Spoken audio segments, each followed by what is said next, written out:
ایک گاؤں میں ایک پردہ دار خاتون رہتی تھی جس کی ڈیمانڈ تھی کہ وہ شادی اس سے کرے گی جو اسے پردے میں رکھے گا۔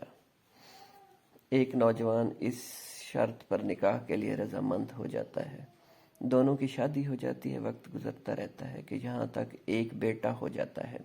ایک دن شوہر کہتا ہے، میں سارا دن کھیتوں میں کام کرتا ہوں، کھانے کے لیے مجھے گھر آنا پڑتا ہے جس سے وقت کا ضیاع ہوتا ہے۔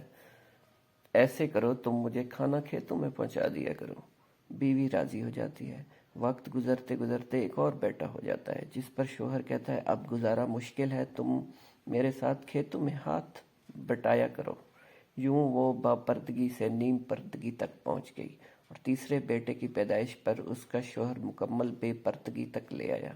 وقت گزرتا رہتا ہے یہاں تک کہ اولاد جوان ہو جاتی ہے۔ ایک دن شوہر یوں ہی بیٹھے بیٹھے ہنستا ہے۔ بیوی سبب پوچھتی ہے تو کہتا ہے کہ بڑا تو پردہ پردہ کرتی تھی، آخر کار تیرا پردہ ختم ہو ہی گیا، کیا فرق پڑا پردے اور بے پردگی کا؟ زندگی تو اب بھی ویسے ہی گزر رہی ہے۔ وہ بولتی ہے کہ تم ساتھ والے کمرے میں چھپ جاؤ، میں تمہیں پردے اور بے پردگی کا فرق سمجھاتی ہوں۔ شوہر کمرے میں چھپ جاتا ہے۔ عورت اپنے بال بکھیرے رونا پیٹنا شروع کر دیتی ہے۔ سب سے پہلے بڑا بیٹا آتا ہے، رونے کا سبب پوچھتا ہے، کہتی ہے تیرے باپ نے مارا ہے۔ بڑا بیٹا ماں کو سمجھاتا ہے کہ اگر مارا ہے تو کوئی بات نہیں، وہ آپ سے محبت بھی تو کرتے ہیں، آپ کا خیال رکھتے ہیں۔ وہ اسے سمجھا بجھا کر چلا گیا۔ عورت پھر سے رونے کی ایکٹنگ کرتی ہے، منجلے بیٹے کو بلا کر بتاتی ہے کہ تیرے باپ نے مجھے مارا ہے۔ منجلا بیٹا غصے میں آتا ہے، وہ باپ کو برا بھلا کہتے ہوئے ماں کو سمجھا بجھا کر چپ کروا کر چلا جاتا ہے۔ آخر کار عورت یہی ڈرامہ چھوٹے بیٹے کے سامنے کرتی ہے۔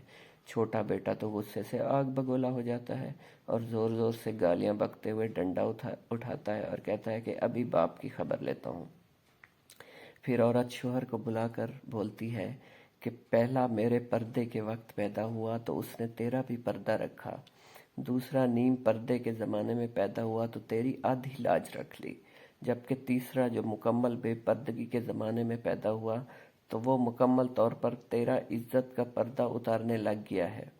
حاصل کلام، پردہ عورت کا فطری تقاضا ہے، خالق کی طرف سے قاعدہ بھی ہے۔ جی تو ویورز، آپ کو یہ سٹوری کیسی لگی؟ اگر آپ کو میری سٹوریز پسند ہیں تو میرے چینل کو سبسکرائب کر دیں۔